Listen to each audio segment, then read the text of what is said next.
नाज़रीन, पटडन टाउन में गंदगी जा ढेर लगी विया ऐं पानी जूं नालियूं उबतियूं वहण लगियूं आहिनि। वधीक तफ़सील वकार राजपर जी हिन रिपोर्ट में।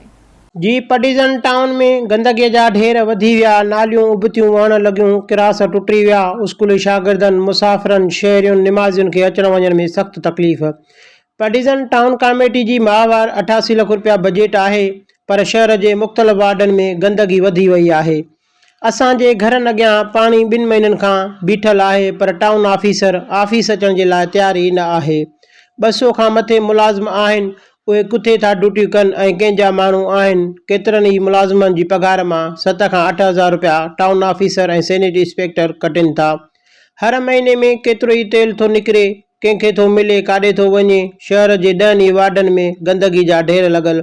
मींहं जो गंदो पाणी घरनि ऐं रस्तनि ते बीही वियो। पटिजन जे खॾुनि ते टाउन इंतज़ामिया जी मिली भगत सां कब्ज़ा वधी विया, जंहिंजे करे आबादियुनि खे नुक़सानु थियण लॻो।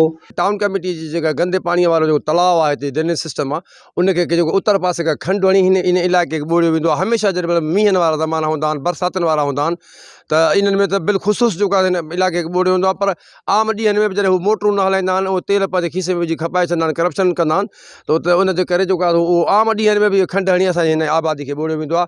असांजे आबादी में 3 खां 4 माण्हू मरी चुका आहिनि मलेरिया सबबु। असां बीठा आहियूं असांजे घरनि जे अॻियां साईं 2-2.5 महीना थिया आहिनि, पाणी बीठो आहे। ॿारनि खे स्कूल वञण जी ॾाढी तकलीफ़ आहे साईं, मलेरिया बुखार थी वियो आहे। असां महिरबानी करे साईं हिन वज़ीर आला सिंध खे अपील था कयूं त महिरबानी करे खॾाई बंदि करायो, असांजो पाणी कढो, ताकी असांजा ॿार मलेरिया बुखार वग़ैरह गैस्ट्रो जे बीमारीअ खां बची सघनि साईं। ही खॾ जो गंदो पाणी आहे, जेको हथ सां मींहं में खंडु हणी हिन आबादी खे ॿोड़ियो वियो आहे। दवा वग़ैरह स्प्रे वग़ैरह को बि न कराई वई आहे, न पाणी कढियो वियो आहे। टाउन कमेटी गुम लॻी पई आहे।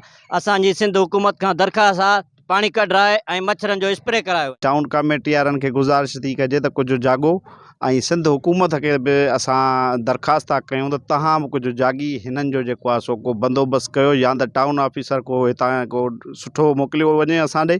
मेर रस्तो आहे, हेॾो अचनि था निमाज़ी वीचारा बचड़ा अचनि था, उहे के लुड़ी विया आहिनि। महिरबानी करे तव्हांखे टाउन वारनि खे जाॻा ॾियो, जाॻनि। तंदे पाणी बीठो आहे, असां किरी था पऊं, असांजा किताब पुसी था वञनि।